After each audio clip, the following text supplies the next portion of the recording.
next portion we're going to talk about is actually alcohol and weight loss. And this is something that a lot of people have questions on. They don't know. It's like, oh, I've heard that alcohol's fattening, or oh, I've heard that alcohol doesn't do anything.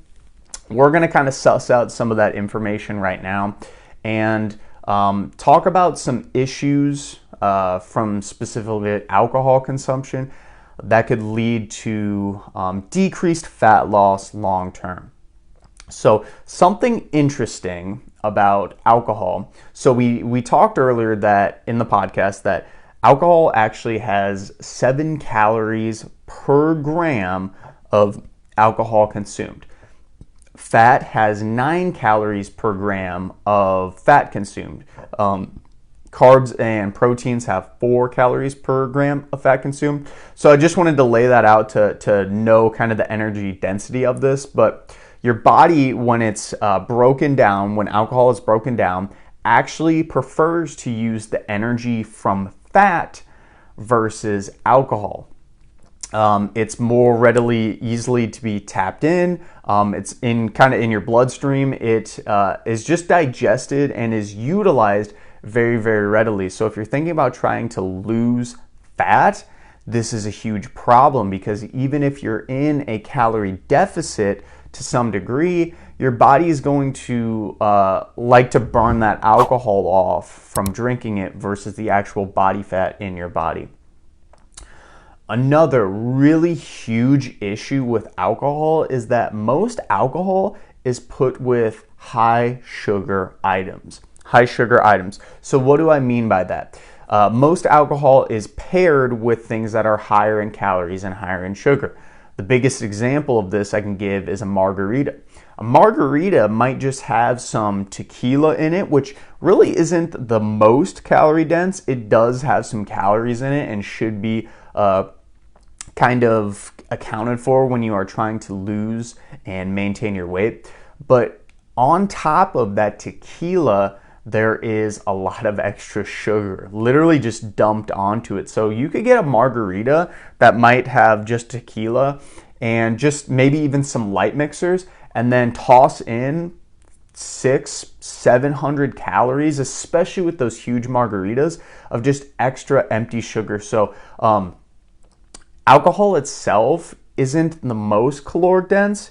It does have calories that should be considered, but the problem with alcohol when it comes to fat loss, and if it really does affect fat loss and ruin your weight loss, is that it's usually with these high calorie items.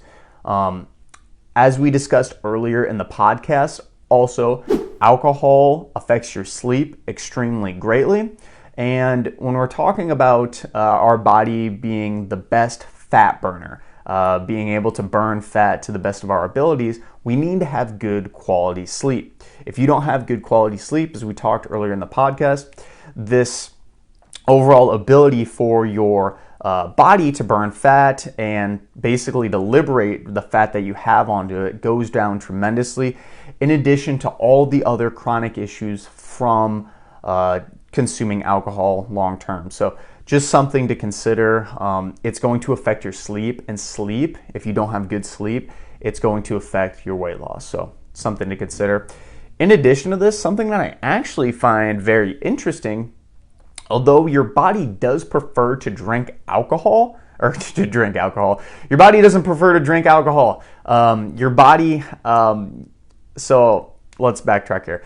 He said, although your body does prefer to burn alcohol, it actually increases fat liberation. So basically it takes the fat out and allows it to be liberated and used. But the problem with this is, it's a huge problem, is that fat liberation goes usually to your liver. So the liver gets all the fat, which is where you build up a lot of fatty deposits in your liver, which can lead to cirrhosis long term. So this is kind of one of the things we talked about earlier, why consuming alcohol, maybe even moderately, can actually affect your overall liver function and quality of your liver. And long term, if you drink alcohol very excessively, that's going to lead to cirrhosis and liver damage as well. In addition to this, when it comes to alcohol consumption, this usually goes hand in hand with not eating or not consuming the most high quality of foods in addition to that. So maybe you're at a party, or maybe you're out to eat, or you're at a wedding. The foods that are at this are very highly bingeable. And when you are eating very highly bingeable foods, you might pair it more with alcohol. And when you're drinking alcohol, you might pair it more with highly bingeable foods.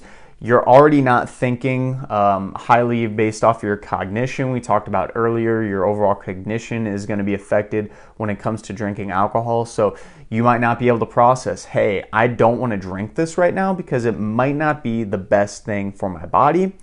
And you might be also in the same mindset of, I just want something good to pair with this alcohol. It can lead to overeating, binge eating specifically on very high calorie dense foods. So when we're talking about alcohol ruining your weight loss capacities, it absolutely can, especially if you're not keeping your calories overall in check, just like we talked about in this. And the last point to note when it comes to alcohol and its effect on your weight loss is that it likely will interfere with your training, your recovery on subsequent days. So we talked about earlier, when you consume alcohol, you don't sleep as well. You might even be slightly dehydrated. You might not be eating quite as much of those other health promoting foods. It's going to affect your overall workouts and recovery from those workouts in the next day. So not only is in that current moment, you are getting affected with weight loss, but long term, if you aren't able to hit your workouts hard, consistently do things, of course, there's going to be huge issues on your overall weight loss.